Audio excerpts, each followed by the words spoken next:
তুমি ইংরেজি রাইটিং এ এই দুটি ফরম্যাট পড়লে তুমি রাইটিং এর যে 90% নাম্বার থাকে সেই নাম্বারটা তুমি পেয়ে যাবে মাত্র দুটি ফরম্যাট তোমার জন্য রেডি করেছি। সম্পূর্ণ হ্যান্ড রিটেন ফরম্যাট।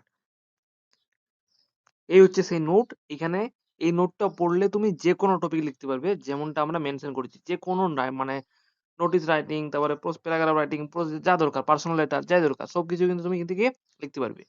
এই রাইটিংটায় সবকিছু কমন পাওয়া যাবে। পুরো দেখো নোটিস রাইটিং এর শুরুটা কেমন হবে সেটা বলে দিয়েছি। দেখো, তারপর নোটিস রাইটিং মানে বডিটা যেখানটা কিন্তু তোমাকে মুখস্থ করতে হবে। এই জায়গাটা মুখস্থ করার অংশ। দেখো কত সুন্দরভাবে সাজানো হয়েছে। দেন তোমার মাঝের অংশ এবং সমাপ্তি কল টু অ্যাকশন সেই অংশটা কেমন লিখতে হবে, কোন লাইনগুলো লিখতে হবে সেগুলো বলা হয়েছে। এবার দেখো স্বাক্ষর এবং যে কাউন্টার সাইনিং সিগনেচারটা। এবার এখানে দেখো কোনটা ভুল করা যাবে না। স্কুল নোটিসে কি করে লিখতে হবে এবং সেখানে কি ক্লাসটা লেখা যাবে না, লেখা দরকার নাই। এবারে দেখো পার্সোনাল লেটার ফরম্যাটটা বন্ধু বা আত্মীয়দের চিঠি লেখার জন্য এই ফরম্যাটটা দিয়ে দিচ্ছি তোমাদেরকে, দেখে নেবে।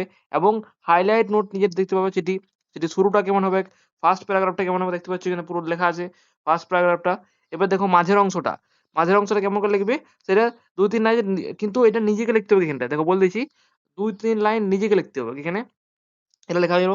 দেখে নিতে পারবে এবং শেষ প্যারাগ্রাফটা কেমন হবে কনক্লুশনটা দেখতে পাচ্ছ যেমনটা তোমরা।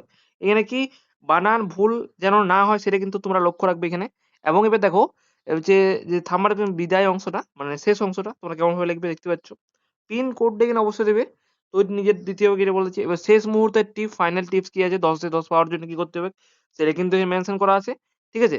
এবারে বেস্ট অফ লাক জানিয়ে পুরো আমাদের পিডিএফটা শেষ হয়েছে। প্রতিটা রাইটিং এর ফরম্যাট কিন্তু এভাবে রেডি করা হয়েছে।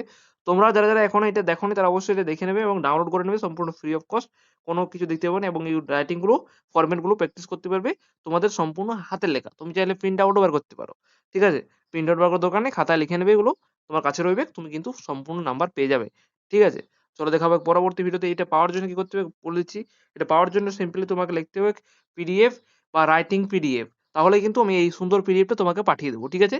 যারা চাও অবশ্যই লিখে দাও রাইটিং পিডিএফ আমি তোমাকে দিয়ে দেবো। চলো এই তো ভিডিও দেখার জন্য অসংখ্য ধন্যবাদ।